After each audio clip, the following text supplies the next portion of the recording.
Halo teman-teman, selamat datang di channel Gas Football, tempat tepat ngobrolin sepak bola dan timnas. Dan jangan lupa subscribe biar channel ini makin berkembang. Sintayong harus belajar banyak dari Malaysia. Iya, Malaysia berhasil menjadi juara Piala AFF U19 2022 setelah mengalahkan Laos di final dengan skor 2-0. Pertandingan puncak itu berlangsung di Stadion Patriot Candrabaga Bekasi, Jawa Barat, Jumat 15 Juli 2022.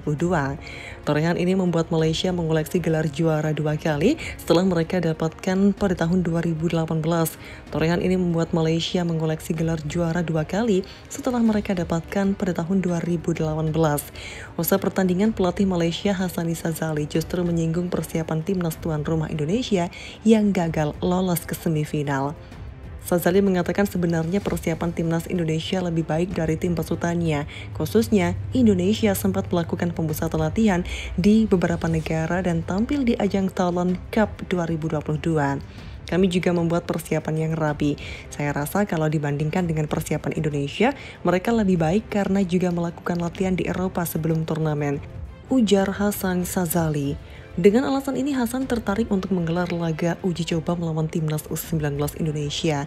Laga ini sebagai persiapan jalan kedua tim tampil dalam ajang kualifikasi Piala Asia U20 2023 yang akan digelar pada 10 hingga 18 September 2022.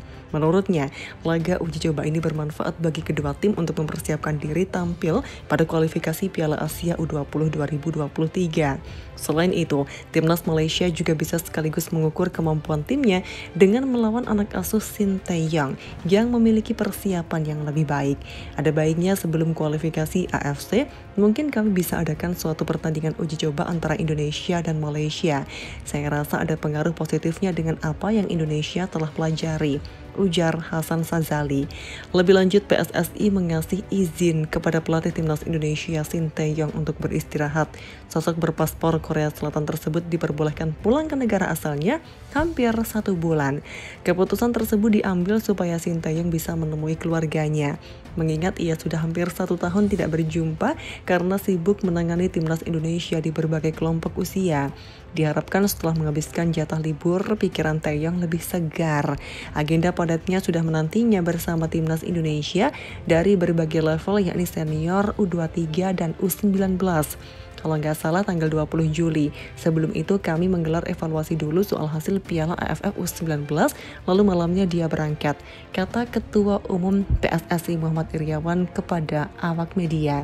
Dalam Piala AFF U19, Sintayong gagal membawa skuad Garuda Muda melaju ke semifinal. Timnas Indonesia U19 tersingkir karena head-to-head pada klasemen mini dengan Vietnam U19 dan Thailand U19. Meski tidak mencapai target yang dipatok untuk menjadi juara Piala AFF U19, nasib Taeyong masih aman. Pria berusia 52 tahun tersebut tetap dipercaya memegang timnas Indonesia karena menunjukkan perkembangan yang positif. Hampir sebulan dia meminta istirahat. Cuti tahun ini akan dia habiskan. Biarpun cuti, dia akan tetap-tetapan virtual dengan kami, ucapnya. Agenda terdekat Taeyong selepas cuti adalah mempersiapkan timnas senior untuk melakoni FIFA Match Day. Pertandingan tersebut bakal berlangsung pada September mendatang. Negara yang menempati peringkat 50-100 FIFA menjadi lawan yang dibidik untuk menghadapi timnas senior pada uji coba internasional tersebut. Kini PSSI sedang mencari lawan yang tepat. Silakan tulis tanggapan kalian di kolom komentar dan jangan beranjak dulu karena masih ada pembahasan menarik setelah ini. Lama tak ada kabar, kini Menpora Republik Indonesia Zainuddin Amali membocorkan soal perkembangan proses naturalisasi Jordi Amat, Sandy Walsh, dan Saini Patinama. Dia memastikan bahwa berkas naturalisasi Jordi Amat, Sandy Walsh, dan Saini Patinama telah ditandatangani oleh Presiden Republik Indonesia Joko Widodo. Meski demikian, proses naturalisasi masih berjalan karena berkas ketiga pemain keturunan itu tertahan di DPR yang diketahui sedang memasuki masa reses atau kunjungan kerja.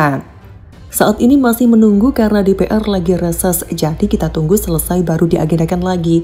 Kalau sudah, saya siap ke Komisi 3 dan 10 karena Pak Presiden sudah tanda tangan, kata Zainuddin Amali.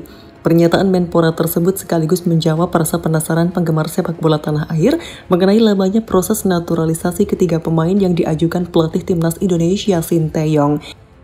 Belum lama ini Exco PSSI Hassani Abdul Ghani menyampaikan bahwa berkas Sandy Walsh dan Jordi Amat masih dievaluasi oleh DPR sehingga mereka tidak bisa menjalani sumpah WNI dan bermain di kualifikasi Piala Asia 2023. Lebih lanjut, Menpora memastikan pemerintah mendukung penuh proses naturalisasi jika memang sesuai dengan kebutuhan jangka panjang Timnas Indonesia. Pemerintah juga akan memfasilitasi jika ada nama baru yang diajukan PSSI. Jadi, naturalisasi silakan lanjut. Prosesnya memang tidak bisa secepat kilat meski mereka punya darah Indonesia, tutur Zainuddin Amali. PSSI terlebih dulu mengajukan ke Kementerian Pemuda dan Olahraga atau Kemenpora untuk dibahas Komisi 10 DPR RI demi mendapat persetujuan sebelum dilantik oleh Kementerian Hukum dan HAM atau Kemenkumham. Dalam keterangan Ditjen AHU atau Administrasi Hukum Umum, dijelaskan ada 13 persyaratan yang wajib dipenuhi jika seseorang ingin dinaturalisasi.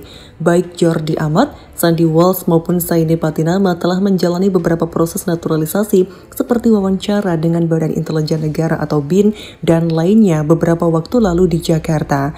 Selain 3 nama di atas untuk timnas senior, PSSI kabarnya juga ingin melakukan naturalisasi untuk U19. Setidaknya ada beberapa nama yang dilirik pelatih Sintayong. Pada pemusatan latihan timnas Indonesia U19 bulan lalu, Sintayong memanggil Jim Roberto Krok, Kai Boham, dan Max Christoffel. Satu nama lagi yang menjadi incaran adalah Ivar Janar. Lebih lanjut, proses naturalisasi Jordi Amat dan Sandy Walsh sampai saat ini memang masih terus berlangsung. Belum ada jaminan keduanya bisa memperkuat timnas Indonesia ketika FIFA Matchday pada September 2022 mendatang. Ketika disinggung mengenai peluang kedua pemain bermain di Indonesia pada September 2022 mendatang, anggota Exco PSSI Hassani Abdul Ghani yang mengurusi program naturalisasi pemain keturunan tidak bisa banyak berjanji. Ia hanya meminta netizen berdoa saja supaya prosesnya berjalan lancar. Sekarang 2 nama itu prosesnya sudah ada di DPR. Sebetulnya tidak berbelit-belit, mereka saja yang tidak sabar.